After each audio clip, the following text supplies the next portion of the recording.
Lucas capítulo 8, versículo 43. Glória a Deus, glória a Deus. Aleluia, Jesus maravilhoso. Aleluia. Santo é o teu nome, Jesus. Todos acharam? Amém. E estava ali certa mulher que havia 12 anos vinha sofrendo de hemorragia. E gastara tudo que tinha com os médicos, mas ninguém pudera curá-la. Ela chegou por trás dele, tocou na orla do seu manto e imediatamente cessou sua hemorragia. Quem tocou em mim? Perguntou Jesus. Como todos negassem, Pedro disse: Mestre, a multidão se aglomera, te aperta, te comprime. Mas Jesus disse: alguém tocou em mim. Eu sei, porque de mim saiu o poder. Então a mulher, vendo que não conseguira passar por desapercebida, veio tremendo e prostou-se aos seus pés. Na presença de todo o povo, contou porque tinha tocado nele e como fora instantaneamente curada. Glória a Deus. Então lhe disse: filha, a sua fé te curou. Vai-te em paz. Aleluia a Deus. Espírito Santo, em nome de Jesus, a palavra é tua. Essa santa palavra vem confirmar, testificar. Chama a existência, Espírito Santo, todas as promessas, todas as profecias sobre a vida do teu povo. Espírito da verdade, Espírito de Deus, vem quebrar as cadeias, muralhas, os grilhões. Vem quebrar a natureza. Quebra-nos, ó Pai. Quebra o nosso vaso rachado, trincado. Quebra o nosso vaso, meu Pai. E vem modelar um vaso novo. Cheio, cheio, cheio. Transbordante do teu poder. Em nome de Jesus, Pai. Derrama da tua unção na tua palavra. Revela o oculto, profundo, escondido. Toca, Espírito Santo. Quebra o eu. Quebra, Espírito de Deus, os nossos corações. Porque a palavra diz que Deus não resiste um coração quebrantado. Glória a Deus. Aleluia. Queremos estar quebrantados nesta noite por ti. E pela tua palavra, fala, eu creio. Glória ao Senhor Jesus, pode se assentar. Eu quero que a Giovana prepare o louvor a Viva-nos, tá? Aleluia. Hoje eu chamo a sua atenção para a história da mulher do fluxo do sangue. Quero que você preste bastante atenção hoje, porque o Espírito Santo tem algo para ministrar, como ele está vindo ministrando através desse texto em nossos corações. E a palavra do Senhor, meus irmãos, é tão tremenda que você pode conhecer de cor, como eu conheço a passagem da mulher do fluxo do sangue, cada vírgula, cada palavra. Mas algo é tão surpreendente que se você pode conhecer de cor e salteado, mas o Espírito Santo, ele prega do jeito que ele quer, da maneira que ele quer, como ele quer. Porque ele faz toda a diferença. Aleluia, Deus. Aleluia. E hoje eu quero apresentar para você a mulher do fluxo do sangue chamada Alessandra. E esta mulher chamada Alessandra é eu. E eu vou contar para você a minha história. Fala glória a Deus. Glória a Deus. Aleluia. E que a minha história, ela seja um testemunho vivo de poder, de unção, de restauração, de cura, de restituição, de tempo novo, de tudo novo para a tua vida nesta noite, em nome de Jesus. Aleluia a Deus. Pode erguer, filha, o louvor de fundo. Aleluia. Há 12 anos eu convido você a voltar para entender a minha história. Eu nasci, projeto de Deus, enviado de Deus, elegida de Deus antes da criação do mundo, para o louvor do nome do Senhor. O Senhor me escolheu no ventre da minha mãe para que eu viesse a ser um projeto nas mãos dele. O Senhor me escolheu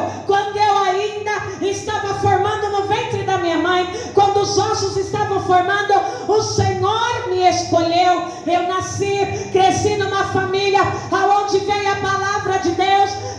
Aos sábados nós íamos para a sinagoga e ali aprender acerca das maravilhas e das grandezas de Deus. Então eu fui crescendo e vendo e ouvindo acerca do Deus poderoso, do Deus de Abraão, do Deus de Isaac, do Deus de Jacó, o Deus das maravilhas, o Deus que abriu o mar vermelho para o povo passar, o Deus que mandou maná, o Deus que mandou pão do céu, o Deus que fez sair água da rocha, o Deus que livrou das mãos dos medianitas, dos filisteus, o Deus que derrubou o gigante, o Deus que deu vitória, o Deus que mandou coluna de fogo do céu, o Deus poderoso.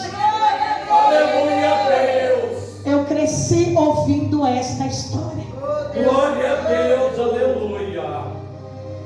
E o meu coração estava cheio de fé. Meu coração transbordava de amor pelas histórias das grandezas do meu Deus. Deus, aleluia.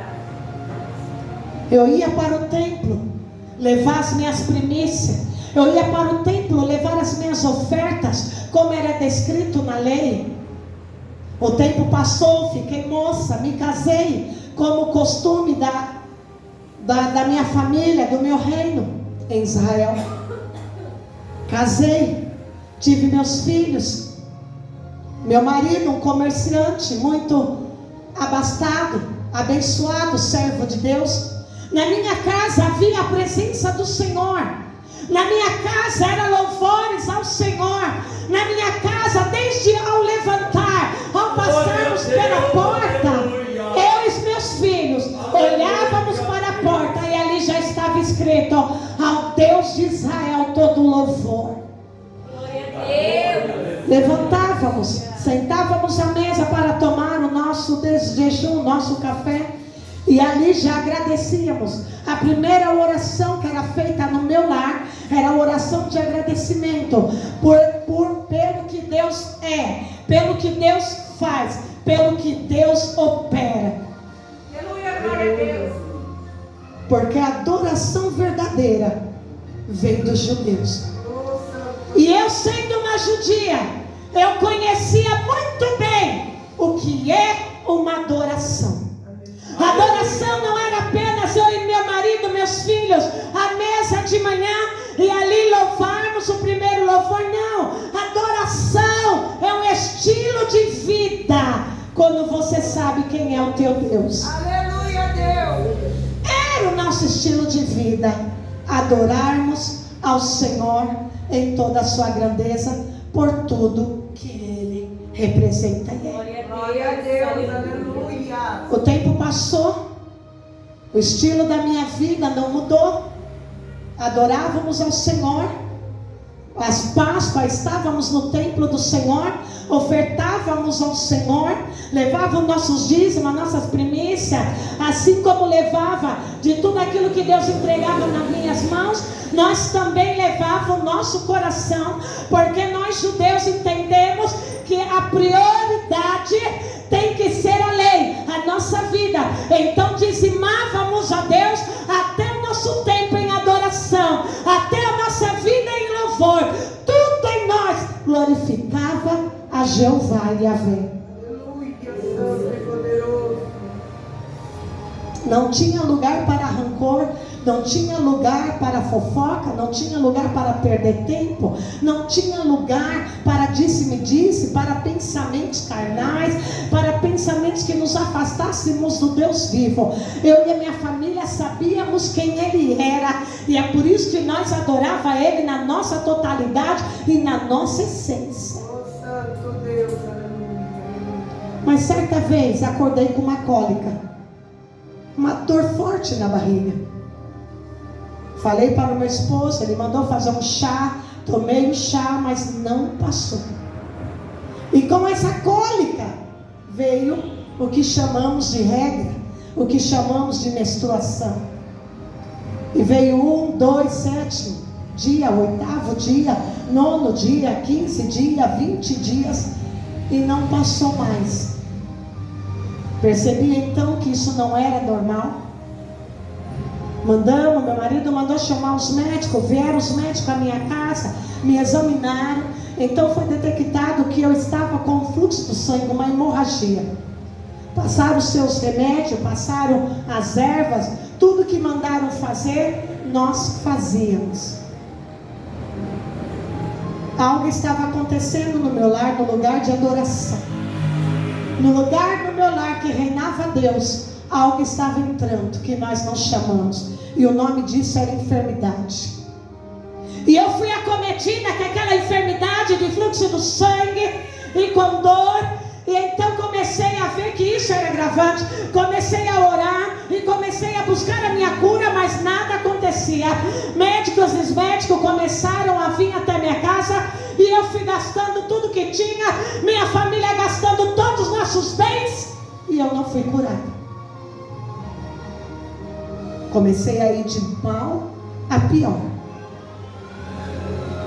Até que chegou o dia em que o meu esposo mandou eu ir até o sacerdote, porque aquela situação não podia ficar dentro da minha casa. A minha casa era lugar de adoração. A minha casa era lugar de presença do Altíssimo. A minha casa era lugar da família reunida, falando da grandeza de Deus. Ao levantar e ao deitar, nós reunidos falando da grandeza de Deus. Glória a Deus, aleluia. Aleluia. Mas eu quero que você preste atenção na minha história.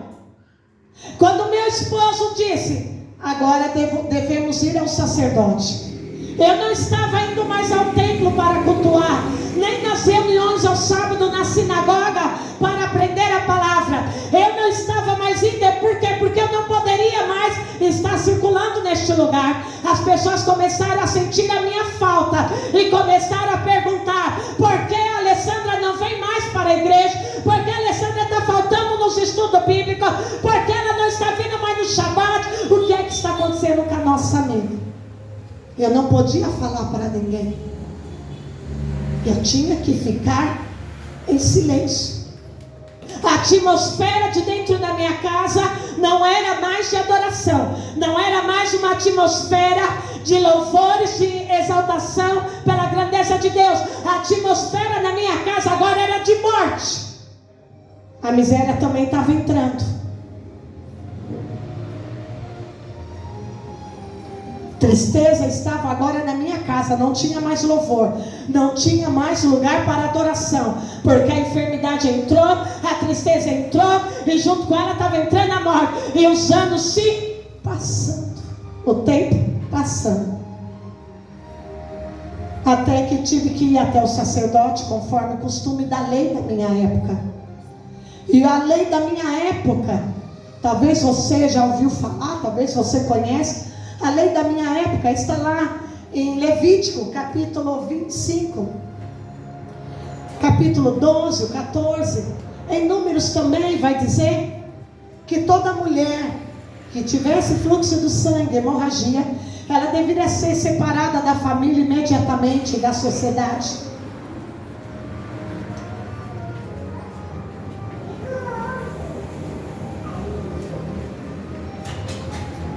Assim como os leprosos, assim também quem nascesse com uma deficiência genética, devíamos ficar separados. Não tinha mais como aguentar e esconder aquela situação. Até que fui até o sacerdote. E o sacerdote atestou conforme os médicos, e eu tive que sair da minha casa. Tive que largar a minha família, largar meus filhos, e tive que ir para fora da cidade, morar nas montanhas de Jerusalém, conhecida como Judeia, em suas cavernas. Eu era agora considerada como imunda, como uma pecadora. Não poderia circular na cidade, porque se alguém me visse circulando na cidade, eu correria o risco de morte, eu era apedrejada. Esta era a minha situação e a minha sentença. Por muitos anos, por muito tempo, eu questionava a Deus e eu chorava a Deus o porquê daquela situação. Se eu servia a Deus, Deus, eu adorava a Deus, eu buscava a Deus, eu era fiel a Deus. Por que essa situação veio sobre mim e eu perdi tudo? Naquela caverna fria, naquelas noites frias, na calada da noite, eu chorava. Eu sentia saudade dos meus filhos, eu sentia falta do meu marido, da minha casa, das minhas vizinhas, das minhas amigas. Mas eu tinha que ficar agora num lugar isolado. Ninguém imaginou o que eu pensava. Vocês conhecem como depressão. Era isso que eu sentia, dia após dia, noite após noite. Tristeza na alma. Como diz Isaías, aquela moça que um dia cantava alegremente em Jerusalém, agora Jerusalém se encontra em tristeza, chorando dia e noite. Não há mais cântico, não há mais louvor, não há mais vida, só tristeza e escuridão. Era assim a minha vida, depois que saí da terra da adoração. Ao longe eu ouvia os cânticos. Quando vinha as festas da Páscoa, a festa dos tabernáculos, e Yom Kippur, lá na caverna, eu ouvia as orações, eu ouvia os clamores, eu ouvia a adoração. E só eu na caverna chorava. Não podia estar no meio, não podia circular, não podia participar. Talvez você tenha tempo para adorar a Deus, tem liberdade para adorar a Deus, nenhuma lei te prende para adorar a Deus, mas eu estava debaixo de uma lei, eu não poderia adorar a Deus, eu não era digna de adorar a Deus, eu não poderia estar nem junto com meus filhos, nem junto com os meus amigos, só tudo que eu queria era cantar um louvor, mas eu não era mais digna. Talvez você tenha oportunidade de sábado, aos domingos, ir para a tua igreja, ir para o Shabat. Shabat quer dizer o domingo do Senhor. Para vocês é o domingo do Senhor, para nós judeus se chama Shabat. Nós damos o sábado para o Senhor, e nesse sábado nós se consagrava, nós louvava, nós adorava, e o poder descia, o Espírito Santo manifestava, a unção descia, e só era glória e alegria. Glória a Deus, aleluia. Talvez você venha de domingo, talvez você não entendeu ainda o que é adoração por excelência. Você não dá o seu domingo para Deus, você só vem ao culto. Nós judeus não, desde as 5 horas da manhã que o sol aponta, nós já acordamos para adorar a Deus. É por isso que Jesus falou para aquela mulher samaritana: o Pai procura os tais adoradores, porque a salvação, a adoração vem dos judeus. Até hoje em Israel, todos sabem o valor da adoração e o milagre que a adoração pode fazer. Aleluia, glória a Deus. O tempo foi se passando. Os meus familiares poderiam, às vezes, levava água num jarro e deixava na porta da caverna, empurrava com uma vara, eu ia lá, pegava para tomar, para me banhar, para lavar minhas roupas. Mas eu não poderia abraçar meus filhos, eu não poderia nem tocá-los, porque senão eles virariam imundos também, como se fosse um tipo de lepra, um tipo de um pecado muito grave. Eu não pedi, mas aconteceu comigo. A Bíblia vai dizer que a chuva cai sobre os ímpios e sobre os justos. A questão é, como que eu vou passar as tempestades da vida? Oh, Deus Santo. Enquanto estivermos nessa terra, tudo está sujeito a acontecer conosco, e não foi diferente comigo. O tempo passou, só que algo que eu quero que você entenda, além de todo o meu sofrimento e de toda a minha perca, eu não deixei, eu não permiti o meu coração se amargurar com o meu sofrimento. Não permita o sofrimento amargurar o teu coração. Não permita. Você pode chorar, você pode perder, não permita o sofrimento amargurar permitir. Vi muitas pessoas entrarem na caverna e morrer. Pessoas que se amarguraram. Mas eu não me amargurei. Tempo passou 12 anos. Se passou em 12 anos, eu estava nessa vida. Entrava ano, saía ano, e eu caí em hemorragia. Bem fraca, quase sem cabelo. Lá naquela caverna. 12 anos eu estava ali. Sentia frio, sentia muitas vezes fome, sentia solidão. Me sentia sozinha, mas eu não deixei a amargura tomar conta do meu coração. Coisa que todos os judeus sabem e fazem bem. Porque está escrito lá em Isaías: não deixe o teu coração virar um ferro, porque senão ele não vai se alegrar com o dia da grandeza. E todos nós judeus já passamos por batalhas, já passamos por guerras, já passamos por tantas coisas, já fomos tão odiados, desprezados pela humanidade, mas mesmo e com tudo isso, crianças, presta atenção. Obreiros, presta atenção nas crianças. Com tudo isso, nós não deixamos o nosso coração se amargar. Nós sempre estava com a nossa fé viva em Deus. O tempo passou, até que eu acordei certo dia com um tumulto lá na cidade. E era tão alto aquele tumulto, tão alto aquele barulho, mas era um barulho mesmo. Parecia um barulho de crente pentecostal. Glória a Deus. Saí na porta da caverna e olhei lá para baixo. E quando eu olhei lá para baixo, eu pude ver uma grande multidão. Eu não sabia o que estava acontecendo, mas algo estava acontecendo naquela cidade. Era algo que chamou muito a minha atenção. Chamei algumas pessoas para olhar.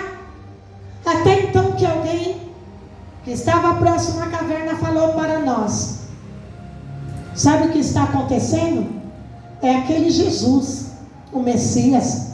Ele está entrando na cidade. Glória a Deus. Foi quando eu perguntei: Messias? Eu conhecia o Messias na palavra. Eu sabia que o Messias há de vir para restaurar Israel. E quando ele falou: o Messias está aí, irmãos, as escamas dos meus olhos caíram e o meu coração começou a tremer. Meu espírito começou a tremer dentro de mim. Glória a Deus. Aleluia. E essa pessoa disse para nós todos: olha, ele cura qualquer enfermidade, ele ressuscita os mortos. Ora, ele é o Filho de Deus, ele é o Messias. Nesse exato momento,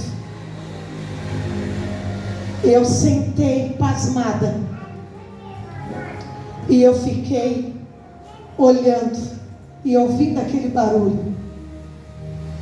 E começou os outros a falarem.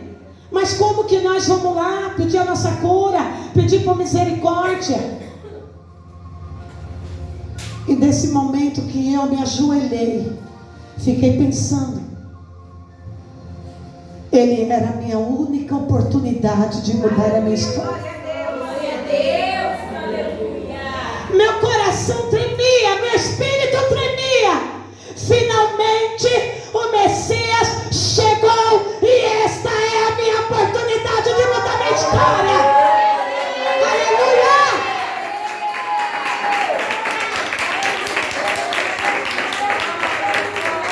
Era tanta gente, homens e mulheres, tanta gente ao redor dele, tanto barulho. Meu coração, meu espírito tremia dentro de mim. Comecei a andar de um lado para o outro na caverna. E eu falei: aqui não vou morrer. A minha oportunidade chegou. A minha oportunidade de vida chegou. Não vou morrer nessa caverna. Meu coração nunca se amargurou. Coração amargurado já vê morte. Mas o coração que não tem amargura, ele sempre vai ver uma esperança. Aqueles homens da porta da caverna desceram lá para a porta da cidade. E eu não pensei duas vezes. Peguei aqueles óleos que eu tinha aromáticos, me banhei, peguei uma túnica e coloquei sobre mim e desci. E o meu coração começou dentro de mim a dizer: se eu tão somente tocar na orla do Messias, o próprio Deus na terra, eu vou ser curado. Se eu tocar na orla do Messias, eu serei curado, eu serei curada. Irmãos, você não entende. Esse pensamento ficou tão fixo que eu falava, eu profetizava a minha cura. Aquilo me deu força e eu saí da caverna. Quando você começa a proclamar e a profetizar a palavra de Deus, você pode estar dentro de uma caverna, até mesmo de morte. Aquilo vai trazer força para você. E quando você vai ver, você já está tendo outras atitudes que você mal pensaria. Eu nem imaginei que eu estava correndo risco de vida. Eu peguei aquela túnica, coloquei, e quando eu fui ver, eu já estava dando passos e descendo aquela montanha para entrar na cidade. Glória a Deus, aleluia, santo. Eu não quis saber o que as pessoas pensavam, achavam. Oh Deus, poderoso. O que eu ia enfrentar nos meus desafios.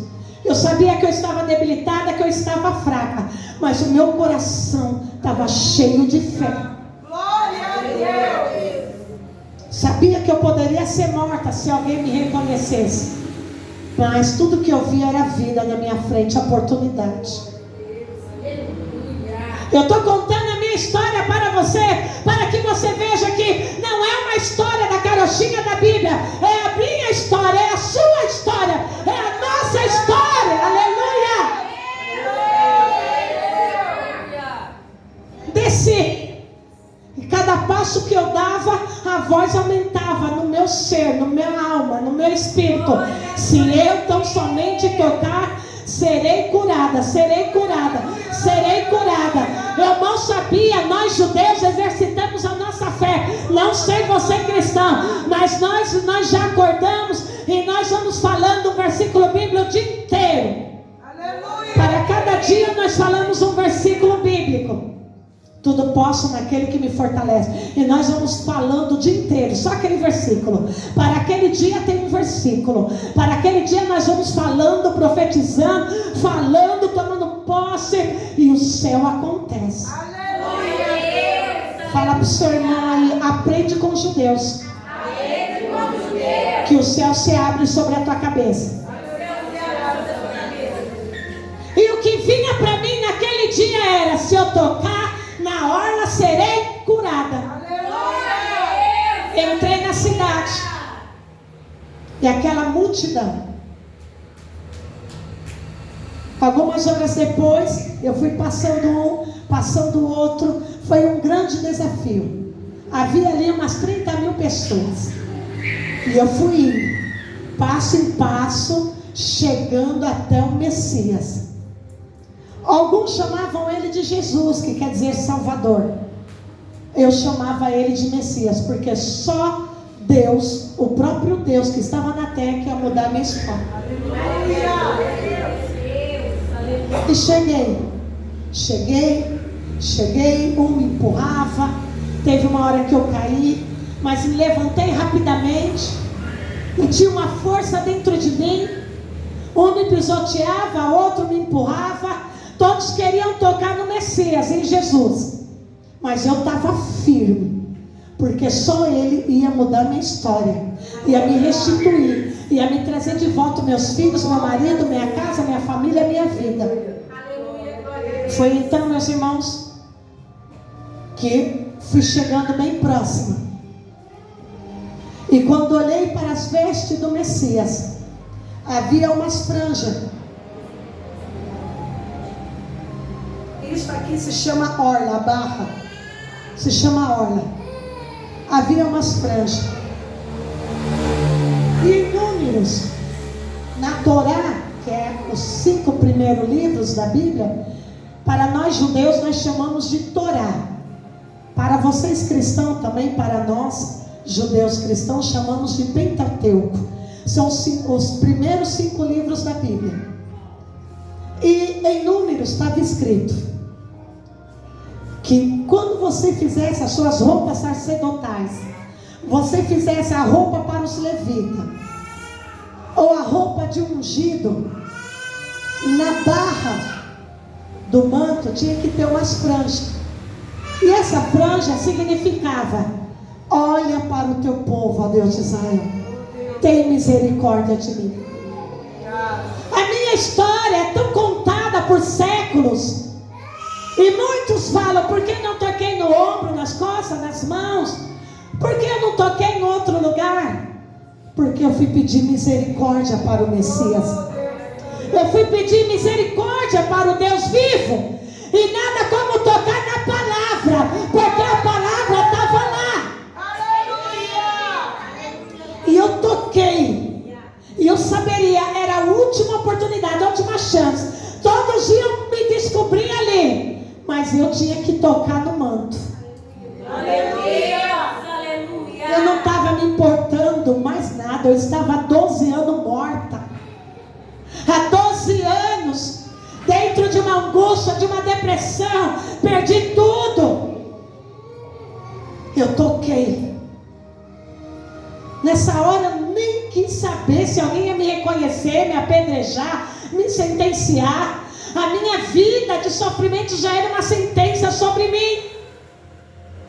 Mas eu toquei. Aleluia, glória a Deus. E eu toquei com tanta fé, que quando eu toquei, que me ajoelhei e toquei, eu senti que algo saiu dali que eu não tenho explicação. Foram me dizer que era o poder de Deus, era a unção de Deus. Foi tanta fé, era tudo ou nada na minha vida, era a oportunidade que eu tinha. Eu toquei na zona de Jesus e foi curada. Aleluia, aleluia, aleluia, aleluia. O que eu senti, eu quero que um dia você sinta esse poder. Glória a Deus, aleluia. Eu fiquei ali quietinha, de joelho, do jeito que eu toquei, fiquei. Aleluia! As lágrimas começaram a descer. Aleluia, Deus! E aquele poder foi tão renovador, tão restaurador, foi tão curativo para a minha vida. Curou a minha alma, meu espírito, a minha carne, curou a minha hemorragia, curou tudo em mim. Aleluia, Deus! Comecei a tremer e a chorar.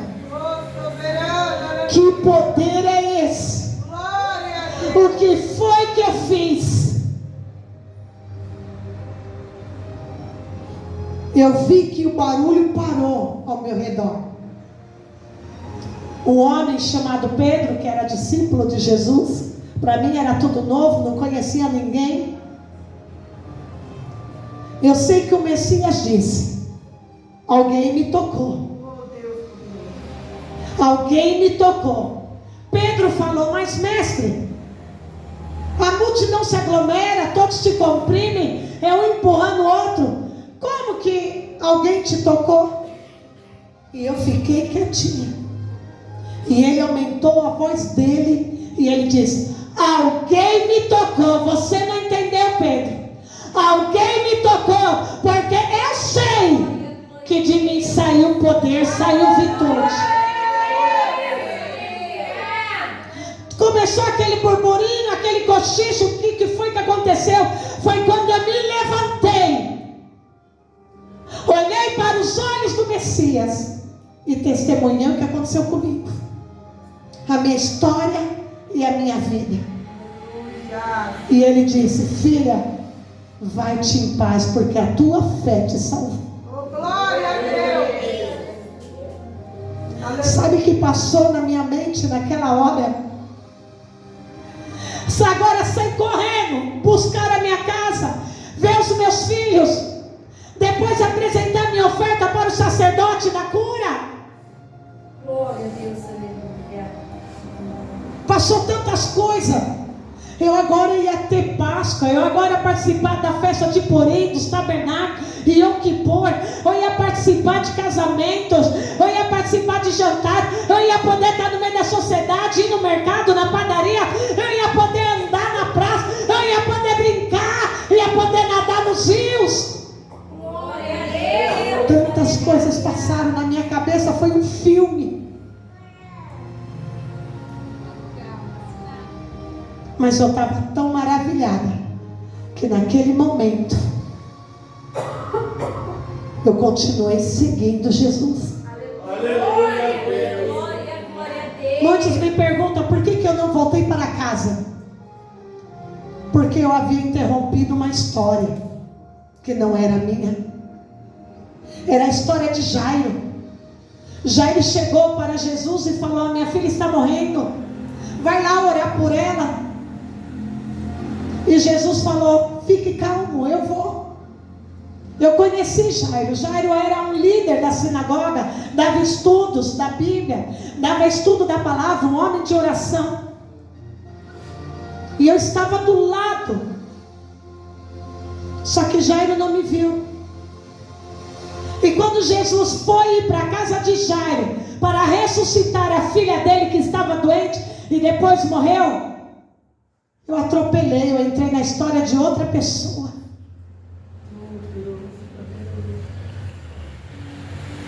Você já fez isso? Deus está numa fila de oração e Jesus está dando milagre, mas o teu milagre é tanto, a tua oportunidade é tanta, você não pode perder, e você rompe a barreira da fila e cai de joelhos, passa na frente de todo mundo. Foi o que eu fiz, interrompi a história de Jairo. Chegaram e disseram para ele: não amola mais o mestre, porque a sua filha morreu. Jesus falou para ele: tenha fé, porque ela dorme. E aonde eu fui acompanhar Jesus, e entramos na casa de Jairo, e Jesus pega na mão da menina e diz: Talita cumi, levanta-te. E ela levantou e foi ressuscitada por Jesus. Duas histórias diferentes. A menina tinha 12 anos e eu 12 anos sem vida. A menina morre com 12 anos e eu com 12 anos morrendo. Há 12 anos eu estava morrendo. Por isso que eu não voltei para casa imediatamente. Fui para a casa de Jairo. E ali todos se alegraram e o nome do Senhor foi glorificado. O que eu quero te dizer nesta noite com a minha história é que eu não deixei meu coração se amargurar por causa da circunstância, por causa do meu sofrimento e por causa das leis, das sentenças que foram lançadas sobre mim. Eu era uma pessoa que na minha casa, desde ao levantar ao anoitecer, nós servíamos e adorávamos a Deus. Há coisas que acontecem na nossa vida é para provar a nossa fé, diz a Bíblia. A minha fé foi provada por 12 anos. E eu não murmurei, eu não reclamei, eu não me amargurei, eu não culpei ninguém, eu não culpei a Deus. Mas eu tinha uma esperança que o Deus que eu conheci desde criança ia fazer algo por mim. Aleluia. E Ele fez. Ele enviou o seu Filho amado na terra, que era verbo, que era palavra, se fez carne, habitou no meio de nós, e vimos a tua glória, como a glória do unigênito. Você pode se colocar de pé? Glória a Deus. Aplauda o Senhor Jesus. Está muito fraco, aplauda o Senhor Jesus. Essa é a minha história, essa é a sua história, essa é a nossa história. E hoje nós entramos na história para que você sentisse o que eu senti, para que você pudesse ver o que eu vi, para que você pudesse entender o que eu estava entendendo. É a minha história, é a sua história. Ainda que ninguém te entenda, ninguém te compreenda, é a tua história. Tenha esperança, tenha fé, porque aquele que crê, tudo é possível que crê. O céu se abre, espere em Deus que a vitória vem. Aleluia. Feche teus olhos. Aleluia. Aleluia.